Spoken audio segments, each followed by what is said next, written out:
Je vais commencer par ce que j'étais, ça te Ouais. va?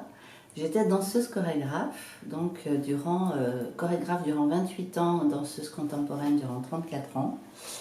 Et la vie, à un moment donné, en août 2016 exactement, m'a montré, enfin ça a commencé exactement 2 ans avant août 2016, où j'ai continué à vouloir absolument continuer dans ma pratique. Donc en tant que chorégraphe, pour moi j'étais chorégraphe à vie. Hein. C'était quelque chose que j'aimais. Tu sais, il y a beaucoup de gens qui n'aiment pas ce qu'ils font, qui font un peu un travail malgré eux. Moi c'était pas le cas, c'était vraiment un métier que j'adorais. Et la vie commençait à m'envoyer des signaux, et ça a commencé par une rupture de 2 tendons de mon épaule droite, pour me dire qu'il y avait quelque chose qui visiblement ne fonctionnait pas à l'intérieur. Et je ne comprenais pas parce que je faisais ce que j'aimais. Et en fait, il y a eu de plus en plus de signaux qui faisaient que j'ai quand même résisté pendant 2 ans au fait qu'il fallait qu'il y ait quelque chose qui change profondément, jusqu'à ce que finalement je comprenne qu'il fallait vraiment que quelque chose change. Et j'ai arrêté donc ce métier en août 2016. Et j'avoue que ça n'a pas été évident. Il y a quand même eu à peu près 9 mois, tu vois, le temps d'une naissance, une renaissance là pour le coup, de doutes, de questionnements, je ne comprenais pas pourquoi la vie me disait Pat, c'est plus ça ton job, c'est plus ça ta mission, entre guillemets. Il y a autre chose que tu dois faire, il y a autre chose que tu peux faire et qu'il faut que tu fasses visiblement. Et ça a duré comme ça de septembre donc jusqu'en mai 2017 où je me suis dit bon, je change complètement de métier. Tu sais les trucs où on te dit tu balances l'eau, le bébé, l'eau du bain, enfin tu vois tout le bazar. Et là finalement ça a été un atelier que j'ai redonné en mai qui m'a redonné le goût de continuer quand même avec la danse essence que je propose pour aider les personnes aujourd'hui donc à se réconcilier avec leur corps et à se remettre en mouvement. Voilà, juste pour finir, je suis praticienne et formatrice en Body Mind Centering, qui est une technique américaine dans laquelle tu apprends à connaître profondément tes systèmes corporels, à les toucher, à les réveiller, à les stimuler et à les mettre en application dans le mouvement. Donc voilà, j'ai fait un mixte aujourd'hui, mais peut-être qu'on va en reparler. Très bien.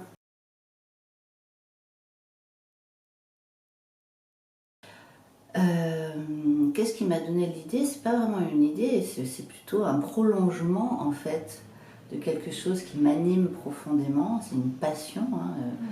Ce rapport au corps, c'est quelque chose que je vis depuis toute petite en fait, avec toutes les étapes que l'on a chacun dans nos vies, mort-vie, tu vois. Et c'est plutôt l'envie. En fait, il y a eu des choses qui se sont passées qui ont fait que j'ai eu envie de partager mes passions, de partager mon savoir-faire aussi, ce sont des compétences. Aujourd'hui, je peux dire que je suis une experte dans mon domaine, même si j'ai eu du mal à dire ça, tu vois. Et en fait, aujourd'hui, je peux le dire, que ça me paraît vachement prétentieux, mais c'est une réalité, c'est toute cette pratique, tout ce travail, toutes ces années de pratique, donc. Et donc, c'est ça. Les ruptures que j'ai eues, donc, d'une part, les tendons là, de l'épaule, et puis la mort de ma mère, qui a été assez difficile parce qu'elle est morte d'une maladie qui s'appelle la sclérose latérale amyotrophique, qu'on appelle aussi la maladie de Charcot, qu'on ne connaissait pas dans la famille, cette maladie. On a découvert avec cette maladie que ma mère avait. Elle est morte en 1 an et demi d'une maladie dégénérative des nerfs qui du coup ne commandent plus les muscles et du coup tu te paralyses progressivement tout en ayant toute ta tête. Et de voir ma mère ne plus pouvoir parler, ne plus pouvoir communiquer avec ma mère, et puis ne plus pouvoir manger et donc ne plus participer au repas de famille, tu vois, quand on se retrouvait, et puis ne plus pouvoir respirer au bout du compte. Je peux te dire que moi, le rapport au corps à ce moment-là, il a été vraiment, je sais pas comment on pourrait dire, émoussé, ou en tout cas, je me suis vraiment encore dit, ah ben voilà, la préciosité du corps, la préciosité de la relation au corps, c'est vraiment hyper important pour sa santé physique, mais pas seulement, la santé émotionnelle, puisqu'en fait, au plus tu vas être en relation avec ton corps et vivre, habiter ton corps, au plus tu vas apaiser ton esprit, donc ça joue aussi sur les émotions, et sur la santé sociale, je dirais. Parce qu'en fait, au plus tu es là, présent dans ton corps, au plus tu es bien à l'aise dans ton corps, au plus tu es en relation, dans une relation, on va dire, fluide et souple aussi, avec les autres. Donc c'est une santé sociale. Voilà, donc en fait, c'est pas vraiment une idée dont on peut parler, c'est comme une forme de transmutation, puisque en fait, il y a eu des événements dans ma vie qui ont fait que j'ai transformé, en fait, transcendé ces événements pour les transformer et en faire quelque chose. C'est tout à fait ça. C'est vrai, c'est ça. C'est un prolongement de ce que je vivais. C'est une manière d'aborder les choses de façon à pouvoir les transmettre aussi. Tu vois, parce que tant que j'étais chorégraphe, j'ai jamais écrit sur mon travail. J'écrivais pour mes spectacles, j'écrivais des projets, des dossiers pour avoir de l'argent ou des partenaires, tu vois, mais j'écrivais pas sur mon travail à ce moment-là. Et à partir du moment où j'ai décidé que j'allais utiliser les moyens d'aujourd'hui, et notamment les réseaux et sociaux, Internet, etc., il fallait que j'explique ce que je faisais. Je me suis mise à écrire sur mon travail, chose te dit, je n'avais jamais fait. Et ça a été passionnant de le faire d'ailleurs, parce qu'en fait, j'ai mis en mots des choses que je vivais à l'intérieur. Je peux te dire qu'au début, c'était pas facile de mettre en mots, parce que c'était quelque chose avec laquelle j'étais pas habituée, j'avais pas appris non plus forcément, comme on n'apprend pas à l'école à respirer, à être présent à soi. Et ben là, j'ai été présente à moi, puisque j'ai dû faire naître, exprimer à travers l'écriture, pour expliquer aux gens c'est quoi mon parcours déjà et en quoi c'est important de se réconcilier avec son corps. J'ai dû l'écrire. C'était tout un cheminement, ça aussi. Ouais.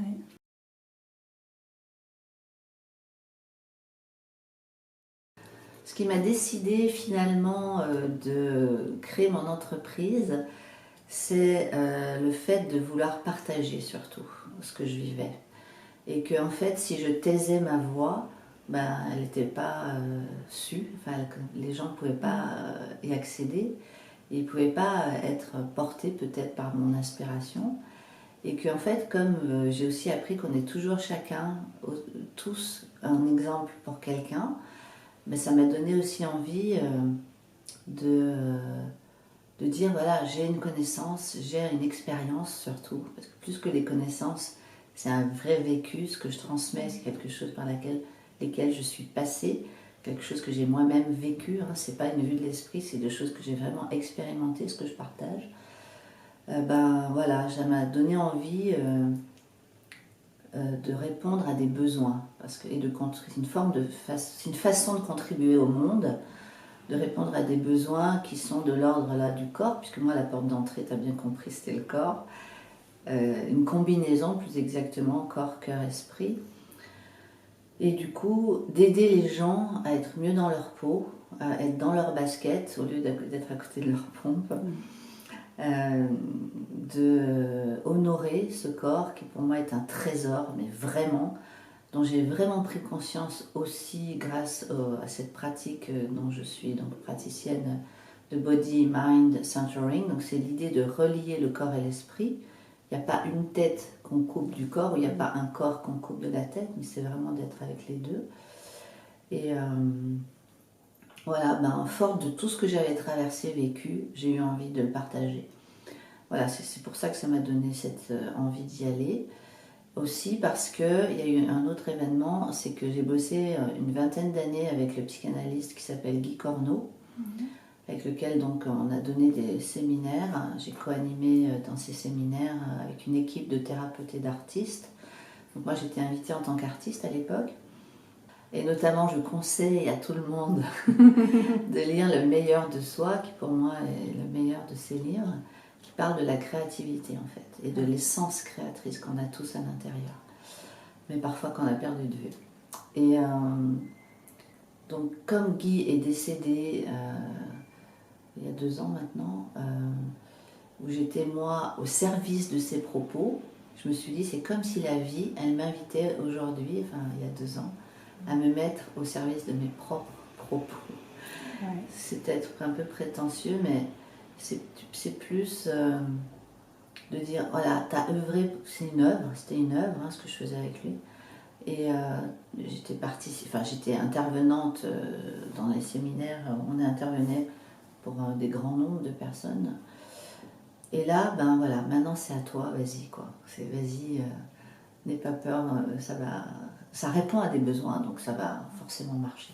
Donc effectivement, c'est comme un espèce de passage de flambeau, où comme à ce moment-là, moi j'étais intervenante au service des propos de Guy, le fait que j'y amène ma propre flamme, finalement, c'est une manière de prolonger aussi son œuvre à lui d'ailleurs, tu vois, c'est quelqu'un qui a été très important dans ma vie, qui m'a beaucoup marqué, et une vingtaine d'années, c'est pas rien, tu vois. Et il m'a beaucoup influencé évidemment aussi sur plusieurs des thèmes de mon travail, notamment le thème sur l'identité, puisque je prétends comme lui que les trois quarts du temps on joue un rôle, on est un personnage, et l'idée c'est d'aller à la rencontre de sa véritable identité profonde et de faire émerger et exprimer sa véritable nature. Et du coup, cette envie effectivement de prolonger une œuvre et de changer de forme. Moi, en fait, j'étais dans la création, tu vois, quand j'étais chorégraphe. Du coup, voilà, comment j'allais continuer à être créative, parce que pour moi, c'est essentiel dans ma vie, je ne peux pas ne pas être créative. J'ai continué l'œuvre de Guy d'une certaine manière, mais ma propre œuvre aujourd'hui, évidemment.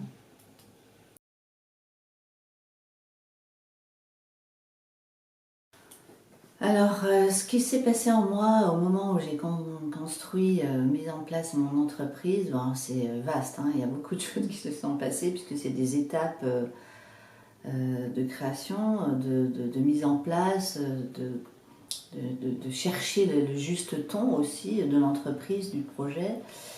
Je peux te dire qu'au début, c'était pas simple, c'était comme si je retournais à l'école maternelle en fait. Parce que moi j'avais eu une évolution ascendante avec mon travail de chorégraphe, tu vois. Et là c'est comme si tout d'un coup je retombais, je redevenais un bébé même, parce qu'il fallait tout revoir à zéro, recommencer. Et là j'avais 55 ans, ouais c'est ça, j'avais 55 ans. Et du coup, c'était pas évident à 55 ans de recommencer, même si c'était pas vraiment une reconversion, je recommençais parce qu'en fait j'apprenais à vivre et à faire les choses autrement, tu vois. Sur internet, les réseaux, un blog que j'avais jamais fait, une newsletter, c'est pas moi qui m'en occupais quand j'étais chorégraphe, j'avais une personne qui s'occupait de ça. Je me suis mise à apprendre aussi les outils, tu vois, qu'il fallait que j'utilise. Bon, je me suis fait accompagner au début, hein. Mais c'était beaucoup d'humilité qu'il fallait retrouver. Tu vois, c'est un peu comme si j'avais été à un moment donné un peu dans le ciel, quelque chose d'un très inspirant, très éthéré, léger comme ça. Et là, c'est comme si je retombais pour m'incarner, retourner dans l'humus, tu vois, la terre, et être humble. Moi, j'ai beaucoup traversé ça, cette forme de... C'est pas parce que tu as 55 ans que la vie, elle est finie. C'est pas parce que tu as 55 ans que tu es nul par rapport aux jeunes qui démarrent à 20-30 ans et qui connaissent bien les outils, etc. Tu vas apprendre. Tu as énormément de quoi partager. Tu as une vraie expertise dans ton domaine qui n'est pas, tu vois, le petit truc. Allez hop, on fait un stage et on se prétend coach ou on accompagne les gens au bout de... Enfin bon, tu vois, c'est tout un travail, quoi. C'est comme tu travailles la terre et t'en fais quelque chose, ça se transforme au fur et à mesure. Et donc voilà, je suis passée par plusieurs étapes, comme je te disais, de doute, évidemment, de gros questionnements par rapport à des remises en question que j'ai dû faire de ma façon de fonctionner, de travail personnel, donc j'ai travaillé avec un coach à ce moment-là, deux coachs d'ailleurs, travail sur le projet pour qu'il soit clair, accessible, tout ça, ça prend du temps. D'ailleurs, ça se transforme parce que tu démarres avec une manière d'en parler et puis un an après, ça a déjà un petit peu modifié et 2 ans après, c'est encore différent. Moi, ça fait 2 ans là. Du coup, tu n'en parles plus pareil tout à fait. Tu commences à trouver les bons mots. Par quoi je suis passée à l'intérieur moi, ce qui a été difficile, c'est la solitude. C'est des fois de me sentir waouh, punaise, c'est difficile quand tu dois créer ton truc, que tu es auto-entrepreneur. Donc, je suis auto-entrepreneur pour l'instant.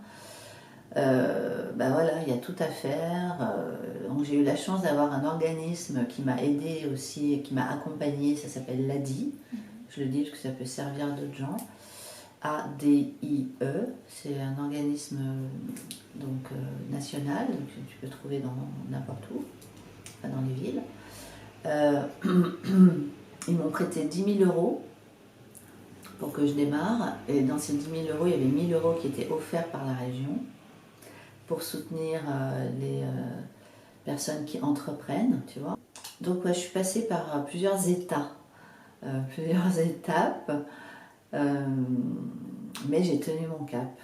J'ai tenu mon cap, j'ai été super claire sur ce que je voulais et aujourd'hui je suis plus du tout dans le même état, tu vois. J'ai beaucoup agi en fait. J'ai essayé des choses, j'ai cherché, tu vois, aussi les offres que je faisais et je suis revenue en arrière, j'en ai transformé, tu vois. Donc c'est voilà, c'est tout un tas d'émotions.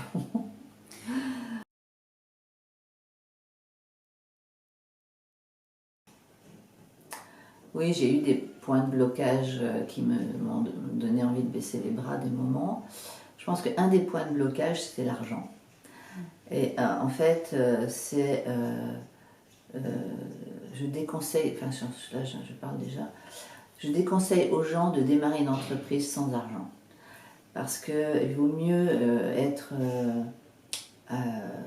assuré de ce côté-là déjà, parce que sinon c'est une angoisse de dingue. Parce que le temps de démarrer tes offres, le temps que ça fonctionne, le temps que ça se fasse connaître, le temps que tu cherches les bons formats et tout ça, moi ça a pris quand même, on va dire, 1 année presque. Et donc ne pas avoir du tout d'argent pendant 1 année, parce que le temps que ça rentre, l'argent évidemment, que tu te fasses connaître, etc. Et moi j'ai eu la chance d'avoir le chômage pendant 1 an. Et du coup, ça m'a vraiment permis de voir venir quand même, tu vois. La deuxième chose, c'est que je vis avec un homme qui a de l'argent, enfin je veux dire qui n'est pas riche, mais qui est là à la maison et qui va assurer si jamais je ne peux pas payer le loyer, hein, c'est ça que je veux dire.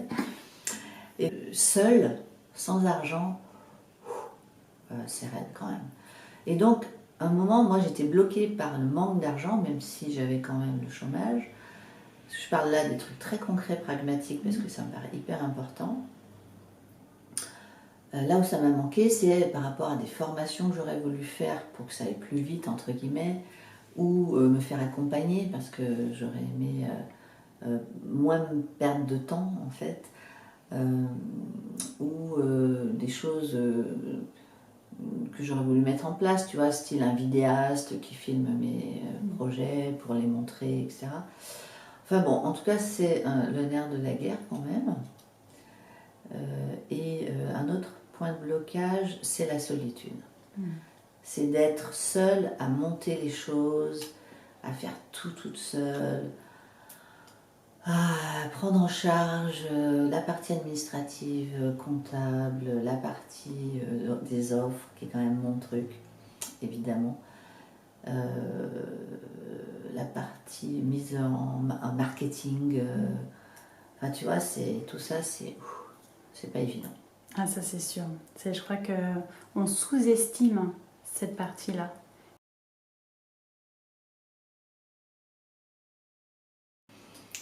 Ce qui fait que j'ai continué malgré tout, c'est des petites choses, c'est des détails, comme quelqu'un qui t'écrit, qui te dit je lis ce que tu fais, continue parce que ça me fait vraiment du bien et je te lis et tout, et que c'est quelqu'un que je ne sais même pas qui c'est, j'ai jamais vu, je connais pas son nom.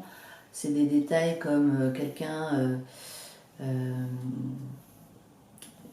qui fait quelque chose avec toi et puis tu vois les résultats extraordinaires et tu te dis waouh, ça a vraiment du sens ce que je fais.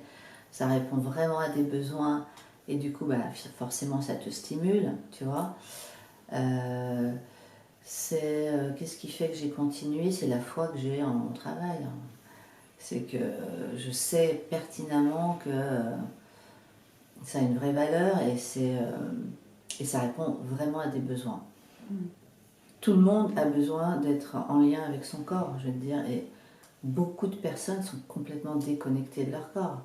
Le nombre de personnes qui ont des douleurs, qui ne savent pas respirer, qui sont stressées, qui ne savent pas comment s'y prendre pour se détendre, qui ont perdu l'élan aussi, tu vois, qui vivent une vie un peu métro boulot dodo, mais qui ont perdu le sens de ce qu'elles vivent et du coup qui sont dans une espèce d'ennui ou de perte de sens, c'est ça en fait. Le nombre de personnes qui se sont perdues de vue aussi parce qu'elles répondent tout le temps aux besoins de l'extérieur, des enfants, du mari, des collègues, des patrons, des voisins, enfin bon, et qui ont du mal à définir leur territoire en fait, qui ne savent pas s'occuper d'elles-mêmes. On a surtout aussi été habitué à privilégier le mental, l'intellect. Le corps a été nié, refoulé pendant des siècles. C'est un délit d'aliénation pendant des siècles. Et donc moi j'ai envie de redonner leurs lettres de noblesse, ces lettres de noblesse au corps pour vraiment en prendre soin et se rendre compte que si on est dans un corps incarné, dans cette matière, c'est pas pour rien.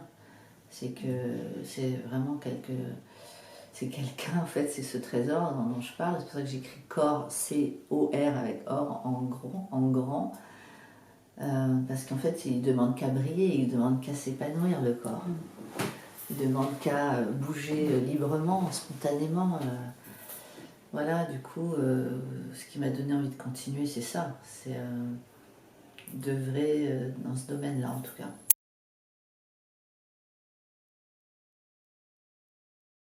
Est-ce que je pense qu'on peut y arriver seul? J'ai déjà un peu répondu à cette question. Je pense qu'on ne peut pas y arriver seul. Je pense que c'est pour ça que ça se prépare, en fait. Enfin, moi, je te parle de créer son entreprise, là, pour le coup. Hein. Ça se prépare, Déjà, on n'a pas toutes les compétences pour démarrer, tu vois, ne serait-ce qu'au niveau marketing, c'est un vrai job. Moi, j'ai qu'une hâte, c'est avoir suffisamment de trésorerie pour déléguer, tu vois. Déléguer la partie marketing, déléguer la partie administrative, parce que j'ai envie de me consacrer pleinement à ce en quoi je suis bonne. Et je suis bonne à créer des projets, à créer des offres, à accompagner. Déjà, il faut du temps aussi pour ça, évidemment. Et je suis en train d'écrire un livre aussi. Génial. Et du coup, ça prend du temps. Ouais. Et c'est pas facile d'ailleurs non plus. Mais je suis hyper déterminée, je vais y aller jusqu'au bout de ce livre. Donc je disais seule, c'est pas confortable, hein, comme je l'ai déjà dit. Donc soit on a des personnes qui nous accompagnent autour de nous, qui ont des compétences, ça peut être des amis ou la famille qui peuvent nous accompagner le temps de démarrer, soit il faut de l'argent pour payer donc ces personnes-là. Et puis après, une fois qu'on en a un peu, on va pouvoir trouver une trésorerie pour payer des gens qui vont nous aider. Seul, moi en fait, ce qui me manque un peu, c'est un réseau, tu vois. De créer un réseau où il y aurait des partages, tu vois. Par exemple, au lieu que chacun paye une graphiste, qu'on partage une graphiste, qu'on partage les frais qu'une graphiste coûte et que plusieurs entrepreneurs puissent bénéficier de ces services et que du coup ça ne coûte pas une fortune, mais que tu vois, j'aimerais qu'on trouve des endroits, moi je pense que c'est des choses qui manquent, ou alors je ne les connais pas en tout cas, parce que sinon il faut tout le temps payer, mais est-ce qu'on pourrait trouver un endroit où il y aurait des partages de compétences et de services, un peu tu sais comme le sel, où tu as un échange de services. Moi, je te fais une séance de coaching corporel notamment. Je t'aide à avancer dans la relation à ton corps, parce que bon, je travaille aussi sur la personne dans sa globalité évidemment, mais c'est quand même ça ma spécificité. Et en échange, tu me fais un site ou tu me crées une plateforme. Ou,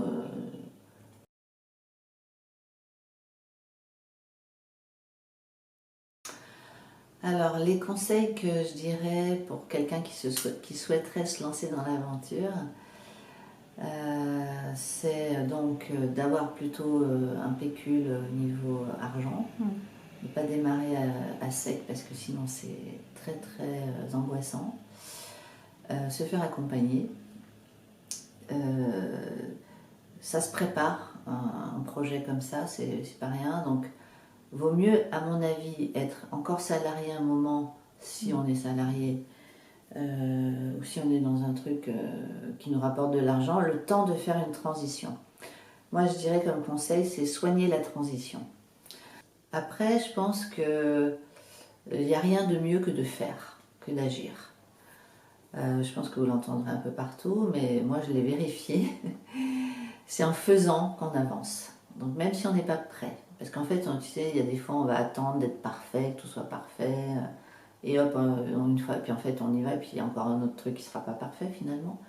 La perfection n'existant pas, et les choses avançant en faisant, en apprenant, parce qu'en fait, tu fais, tu apprends, ben, au moins, tu vois ce qui fonctionne, ce qui ne fonctionne pas, ce qui te correspond à toi aussi.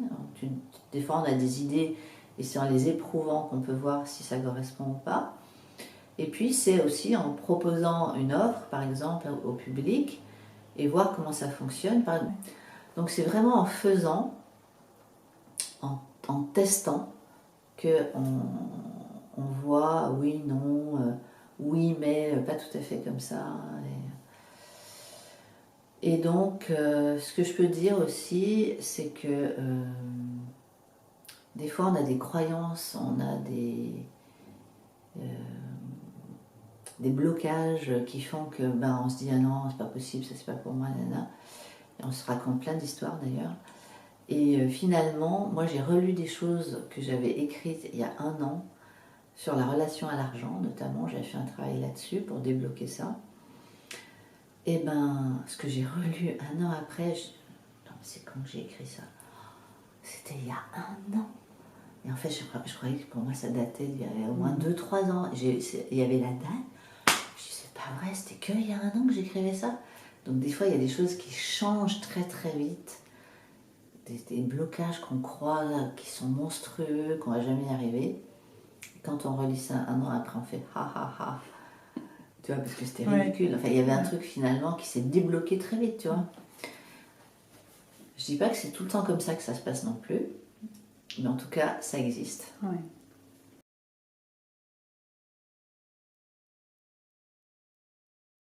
Alors, est-ce qu'il y a des choses que je ferais différemment?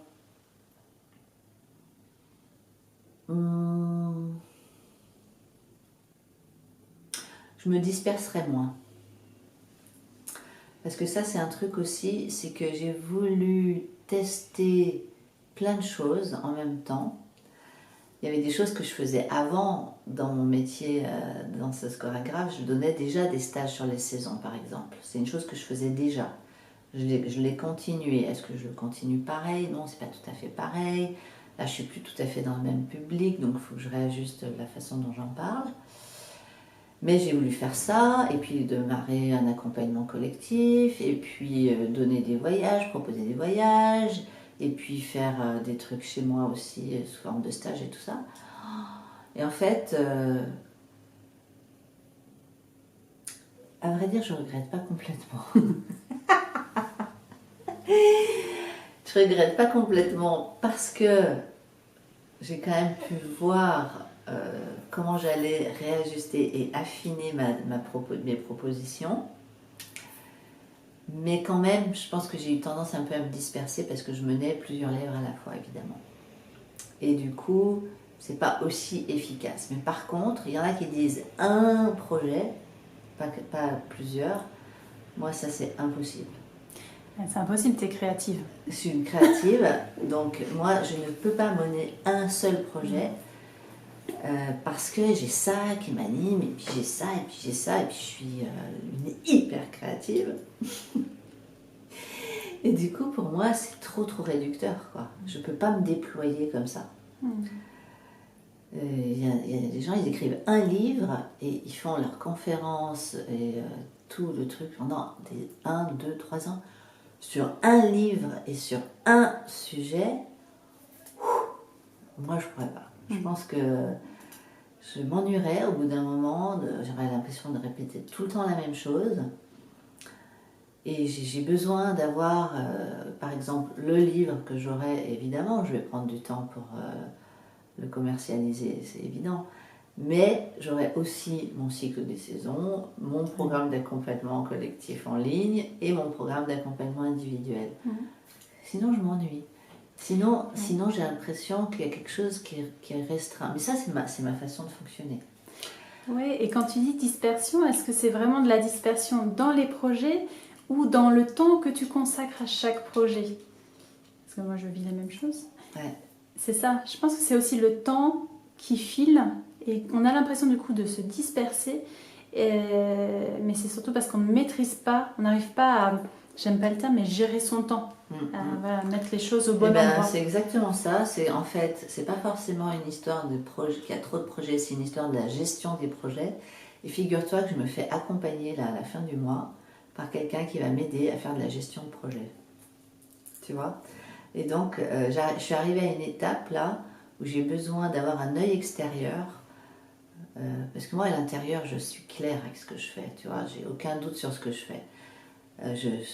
Quand je fais quelque chose, je le fais bien, je le fais à fond, je donne vraiment le meilleur de moi. Mais parfois, d'avoir un regard extérieur qui est neutre, tu vois, qui n'est pas pris par l'affectif, qui te dit, mais attends, Pat, il y a ça, ça, ça. Ah ouais, tiens, j'avais pas vu les choses comme ça, c'est vachement intéressant, je trouve.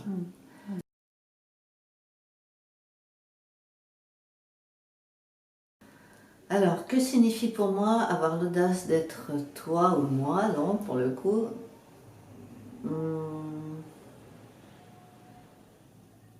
Pour moi, c'est être porté par un projet. En fait, c'est être porté par quelque chose qui nous habite, et notamment l'amour. Et en fait, il y a deux choses. C'est l'amour que tu ressens, qui fait que il y a quelque chose que tu sens qui est juste, que tu as envie de transmettre, c'est l'ouverture du cœur. Et il y a se sentir vivante. Si je me sens pas vivante quand je fais quelque chose, ou je sors d'une séance avec quelqu'un, ou je fais une formation, puis il y a trop de choses trop de signaux qui montrent que je me sens pas à ma place. Tu vois, vivante à sa place, pour moi, c'est ça aussi, c'est d'être à la fois là, incarnée, et à la fois inspirée, on est d'accord. Pour moi, c'est me sentir vivante, parce que je suis une danseuse, tu vois. Donc le mouvement, il a besoin de circuler, l'énergie, le souffle a besoin de circuler, et donc je me sens vivante. Et avoir l'audace d'être soi, c'est oser en fait, c'est oser tester, c'est oser se planter aussi, c'est oser se tromper, c'est oser échouer. Parce que de toute manière, on apprend en échouant, on apprend aussi, ah mais non, c'était pas tout à fait comme ça qu'il fallait faire, ou ça nous fait grandir quand on se plante, il y a la graine, et on grandit, on évolue, tu vois. Donc c'est pas dramatique de se planter. Et avoir l'audace, c'est briller aussi, tu vois, c'est l'or du corps et du trésor. C'est donc, quand je dis prendre sa place, pour moi, c'est vraiment être enraciné, savoir où est-ce qu'on est, aligné, tu vois, corps, cœur, esprit. Et on s'aligne corps, cœur, esprit quand on commence à être juste dans ce qu'on est et dans ce qu'on fait. Et tant qu'on n'est pas tout à fait clair, tu vois, qu'on cherche un peu comme ça, il y a un truc qui fait un peu, qui oscille comme ça, tu vois, qui est pas enraciné, où tu es brinque-ballé par le moindre coup de vent, le moindre mouvement, le moindre truc qui t'arrive. Tu vois, par exemple, moi, au début, il y a 2 ans, je lisais plein de choses, j'allais voir ce que les autres faisaient, je regardais comment ils s'y prenaient. C'est normal, tu démarres. Tu as besoin d'être inspiré, tu as besoin de voir comment est-ce qu'elle s'y prend. Ah ouais, elle fait ça comme projet, comme programme et tout ça. Puis des fois, tu te dis, ah ouais, tiens, ben moi je vais tester ça. Puis en fait, tu vois que ça ne te correspondait pas, quoi. Mais tu as eu l'audace d'essayer. Et puis petit à petit, tu es tellement clair que c'est ça ton truc, t'as plus le temps d'aller voir ce que les autres y font. Moi, tu vois, au tout début, je me comparais, tout ça, j'étais là à me dire, oh, mais l'autre c'est mieux, mais l'autre elle est plus jeune, mais l'autre, oui, mais elle c'est ci, elle c'est là et tout. Enfin, tu vois, tu te compares et tout ça. Ça sert à rien, parce qu'en fait, ce qu'il faut, c'est trouver soi-même, en fait. Et du coup, à un moment donné, tu es tellement dans ce que tu es, c'est tellement clair que c'est ça, ben, tu fais ton truc et ce que font les autres, ben, tant mieux pour elles, quoi. Voilà. T'as plus le temps, en fait. Oui, parce que les choses sont claires pour toi, donc tu n'as plus ce besoin d'aller voir ce que font les autres, parce que finalement, indirectement, c'était pour te comparer C'est et ça. pour trouver l'inspiration, alors que l'inspiration, elle est dans ton cœur, elle est là, elle est dans tout ce qui t'entoure, et quand tu es dans ta puissance, j'aime pas trop ce terme-là, mais quand tu es vraiment ancré et aligné vers le haut, enfin bref, tout est tellement plus facile, quoi. Ouais. Ouais. C'est clair, et puis bah, du coup, tu perds moins de temps. Et en fait, un des trucs qui est vraiment énergivore, c'est les réseaux. Hein. J'aurais une dernière question à te poser, parce que je viens juste de... Je lis un livre qui s'appelle En avant toute, et une des questions qui était posée dans son université, c'était qu'est-ce que tu ferais si tu n'avais pas peur? Ouais. La question « qu'est-ce que je ferais si je n'avais pas peur ?» c'est une question que je me suis posée, tu vois, quand j'ai commencé à créer mon entreprise. Je pense que j'abandonnerais les réseaux sociaux. Parce que moi, ce que j'ai envie, c'est d'être proche de la personne. Tu vois, j'ai pas envie d'avoir un truc complètement virtuel. J'ai vraiment besoin de rencontrer les gens, de les toucher, c'est aussi mon truc. Hein. Et puis de les faire entrer dans le mouvement.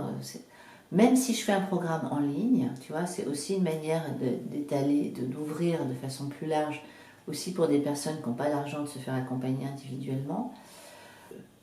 Je prendrais un mois, là, je me barrerais à Bali, là. Parce que j'adore Bali, parce que j'ai envie d'y organiser une retraite, donc j'irai repérer un peu les trucs là-bas, et puis je prendrai le temps d'écrire. Mais là, j'ai d'autres super projets, donc tu vois, c'est pas non plus, je suis pas dans un truc, je suis pas dans un truc devant deux chemins, tu vois, je suis sur mon chemin là.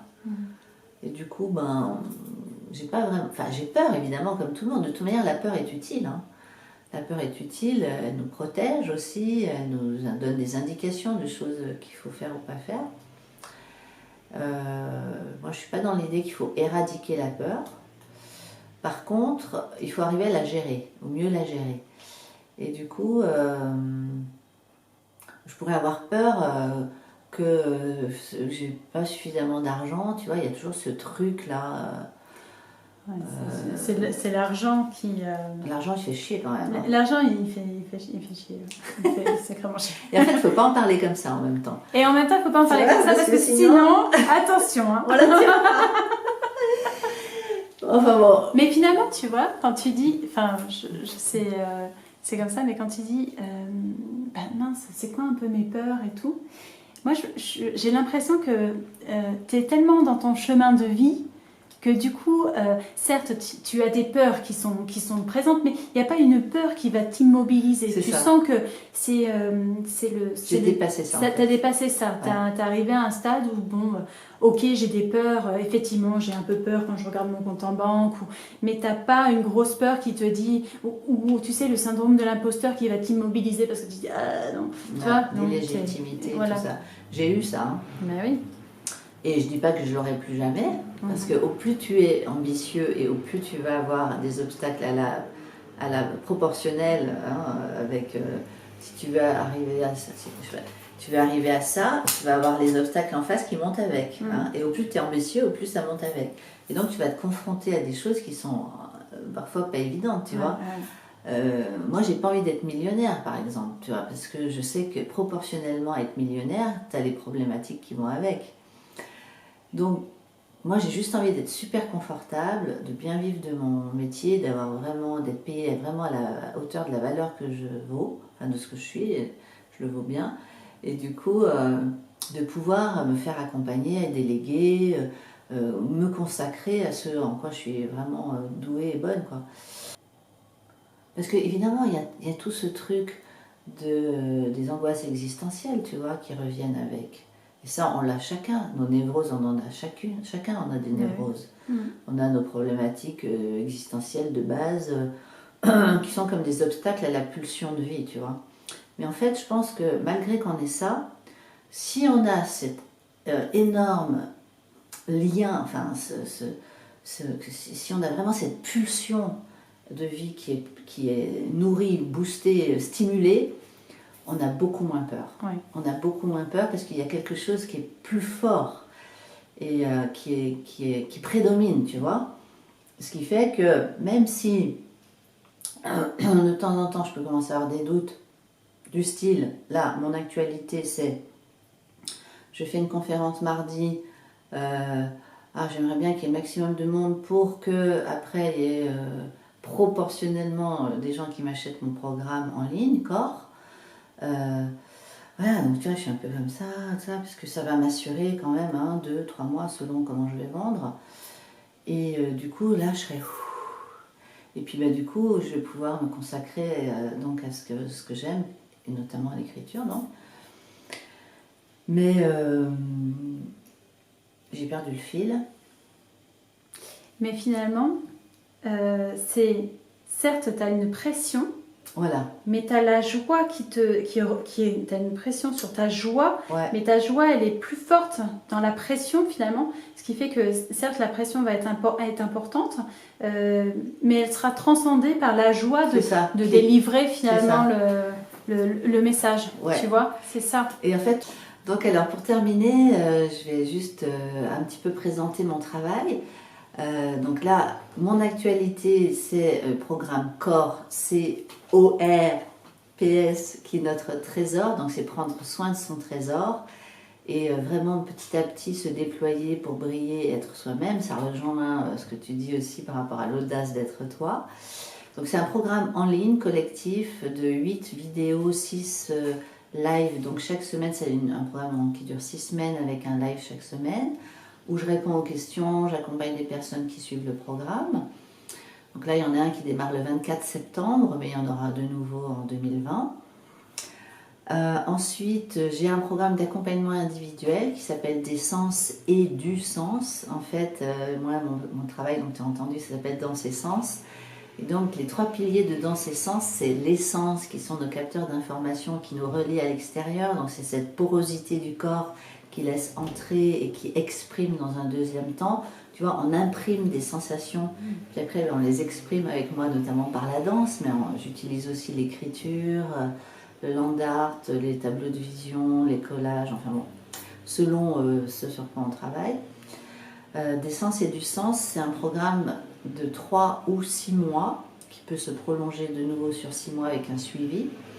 Là, c'est en partie par Skype, si possible, 1 ou 2 fois en présentiel. Évidemment, quand c'est en présentiel, on peut vraiment travailler d'autres choses, et notamment le toucher, les exercices de body-mind.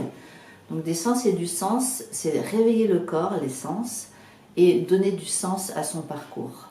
En fait, en étant plus aligné avec toi-même, en habitant davantage ton corps, tu vas pouvoir aussi avoir cette énergie, cette sensation de vie dont on parlait tout à l'heure, qui va te propulser, t'emmener dans ton parcours et donner le sens à ton parcours.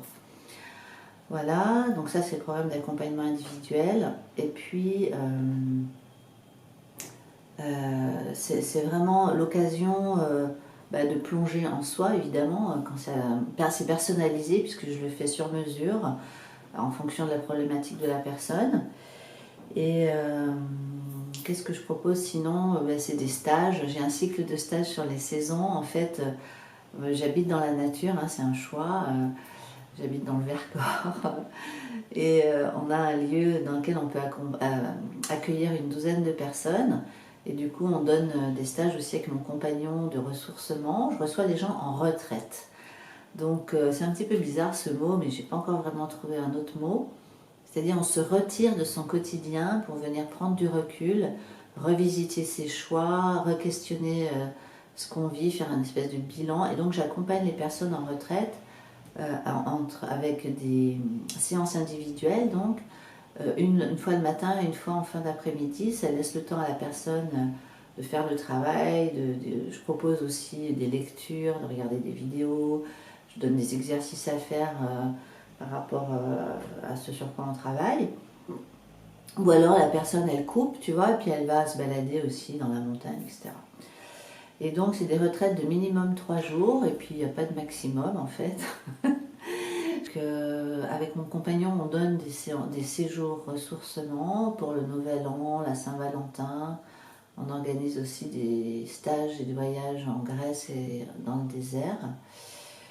Et voilà, en gros, c'est à peu près ça que je propose. Mon compagnon, lui, il est prof de yoga et il est formé en cuisine santé.